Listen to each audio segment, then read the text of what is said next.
Well, it looks like the FGO's Twitter team, or X team, whatever you want to call it at this point, has announced when the next event is going to be coming out. Not directly, but their social media campaign that we usually get before an event actually goes live lists the date of the campaign ending at the 3rd, and this does coincide rather well with the Valentine's Day ending at the 27th, and since they usually don't just end one event and then go right into another one, they have a couple-day transitionary period. This does give us a little bit of time for them to drop that event, have a couple of days of downtime, and then move into the White Day event. And this isn't going to be a full event guy on White Day and everything, but more so rather just letting you guys know about the event coming, just giving you guys a little bit of a heads up for that. And then just generally, as somebody that played through it over on the JP side of things, just giving you some stuff to expect. I will say the White Day one is a little bit long, like it just kind of felt like it went on for a long time. Some 3-week events feel like they're 2-week events, you know, they just fly by and you're like, wow, that was a great event. I wish I could have done that for an extra week. The White Day and this current Valentine's Day,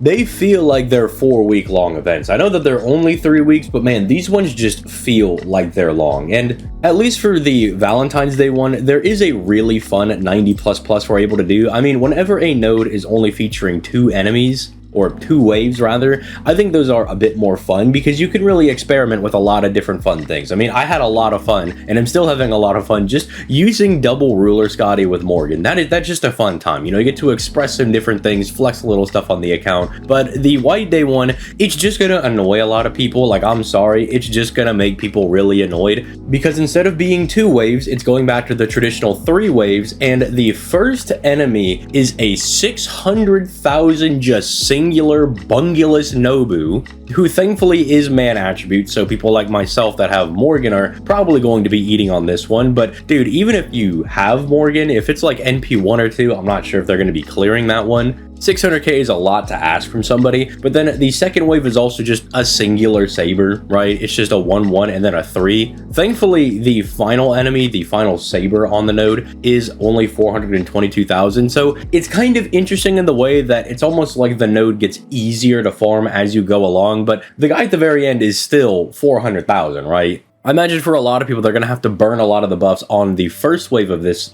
farming node to kind of get over that large hurdle that is that 600k enemy. And then by the time they get to the last one, they might not have all their buffs and whatnot. It is kind of like a Buster farmer's worst nightmare in the way that wave 1 opens extremely strong and you don't have time to loop your buffs back. Obviously, again, I do think there are going to be quite a few servants that are going to be able to get around it. I'll kind of go more in depth with that whenever the event properly drops, but it's just one of those things where I'm like, dude, this is going to be annoying because unlike some nodes where like I do like to drop, you know, a video whenever a 90++ comes out and be like, okay, here are some teams that I was using for this one. This is one of the ones that does feel a little bit more restrictive. Like doing something for quick is going to be really hard for this one. It's going to be very, very difficult, and I'm not sure if I'm going to be able to pull something off with the quick servants I have in my account because this is already asking a lot. I mean, not only is it 2 large enemies right off the bat, but one of them is a berserker, so even that little bit of NP refund that you would normally get from that one enemy, you're just not getting anything. I mean, they do kind of give you like a little bit of a bone with this one because if you need a single target, Kama is event bonus, but she's not on event damage bonus, which I have no idea why they elected to make that decision. I mean, dude, I'll take it. You know, we'll take the extra 20% bond on Kama. You guys know me. I love bond farming up my characters because more bond means more Sanquartz. More Sanquartz means more pulls. More pulls, more dopamine hits, right?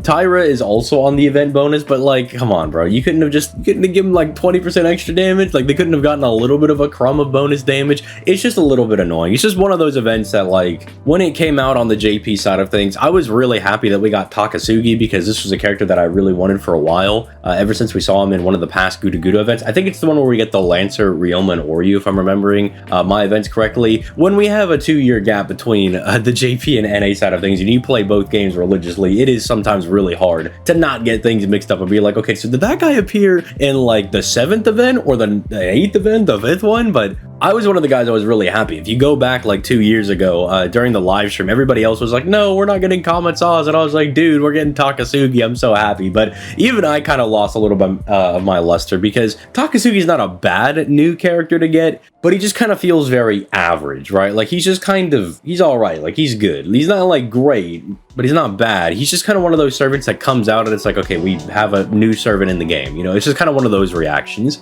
And I mean, that was even the response whenever we got him and we didn't know we were getting Draco and Tiamat because JP doesn't have clairvoyance, but he feels like one of those servants that is just kind of missing something. Like instead of getting a really strong power mod or something, they gave him a crit damaging niche, which is good. That's not bad. You can definitely put in some work with that as you're like building up your NP, you know, you're building up crit damage and you're just smacking the enemy for big crits, especially because how quick cards or quick characters rather work nowadays. It's like you want to have like the double bust or the double quick because then you effectively have baseline 100% crit damage of 4 of the 5 cards, which is really strong. So not bad to be into a niche of, but if you're looking for, you know, the next big unit, you know, you definitely have to pass on that one. I mean, even if you're looking for other side banners, I guess we could say, because we could all agree the main banners this year are going to be the collaboration event with Arcade, Summer, obviously, duh, and then the end of the year with Gouda Gouda because Kenshin is just that nut-bustingly OP. So if you're looking for other side banners, I mean, surely the ones you go for are things like Ordeal Call because Durga is so ridiculously good. I mean, I'm just really sad that I'm gonna have to skip out on her banner because of people like Ace the Savior coming out, because Durga's been such a hard carry on my JP account that's effectively been locked into only doing arts card shenanigans for like the last 4 or 5 years.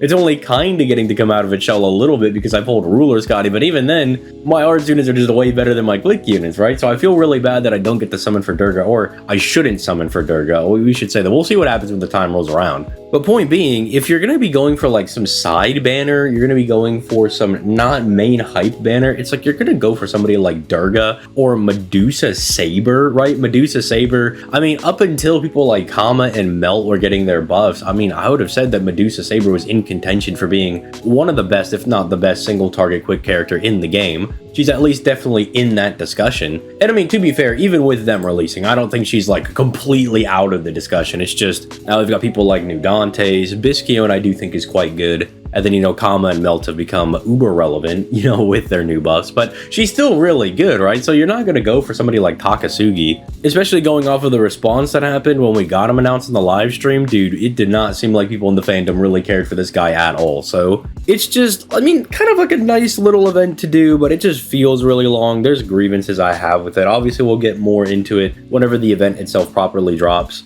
But it does feel a little bit rough to be following up Valentine's Day. You know, Valentine's Day, I think, even if you're a guy that normally can't do the 90++ nodes, the fact that it is a 2-wave node does give you a little bit of leniency, especially with the fact that you give a chocolate to somebody, you can max out their NP from turn 1. That does give you a little bit of synergies with stuff like Black Grail, or even something like Heaven's Feel if you don't have Black Grail. Like, you know, you can use other CEs to get through it. And so it's a little bit more friendly, I guess is the way that I would say, for like all players to be able to clear, because even if you can't 2-turn it, 3-turning it is still acceptable. Like there's no problem with people going through and like 3-turning it if that's what they gotta do. But this one's just gonna be annoying. Obviously, FGO has their husbandos, but like it's the waifu simulator game, so like Valentine's Day being centralized around your waifus is definitely just going to be a lot more fun to go through. I like the challenge quest more in Valentine's Day. I know not everybody does those, but the CQ in that one is really funny because it's the only time you're ever going to see Angramanyu do any damage. You look at Angramanyu in the Valentine's Day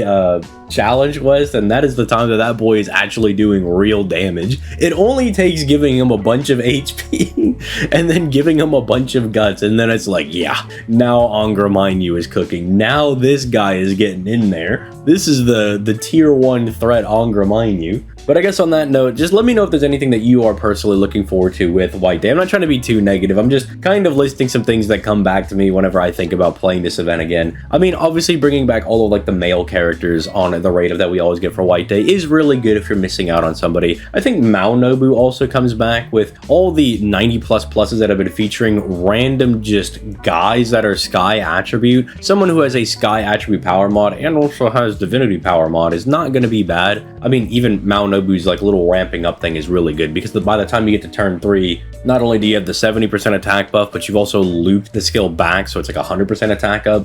or even 120 if you loop it back on turn 2. Like, she can get real good. She can get real disgusting real quickly. So that's a good servant to bring back around. So with all that being said, let me know what you are more personally looking forward to this event coming back. Just wanted to put out this little announcement being like, hey, I know the game's being really slow on both ends, but we did get some announcement. We also are getting our 2800, I think, day anniversary thing, whatever you want to call it. So we're getting like 10 Sank quartz, which who's going to complain about 10 Sank quartz? 10 Sank quartz, that's always ballers. So that's something to look forward to as well. But yeah, leave those thoughts in the comment section down below. If you found this ramble of a video of trying to explain what's going on with the White Day situation or what's going to be coming out with the White Day event, like on the video, subscribe to the channel would be appreciated. I mean, look, when we're committed to the daily FGO content upload, we can't make every single video a banger, but I'm going to try my best. FGO might come up to me and they hand me a shopping bag full of no ingredients, a bag of air, and I'm like, all right, I'm going to have to cook some kind of dish with this one. But nonetheless, I will always make the attempt to cook. So with that being said, I will catch you guys in the next video tomorrow. You guys have yourselves a nice rest of your day. Enjoy your weekend, and I'll catch y'all in the next one.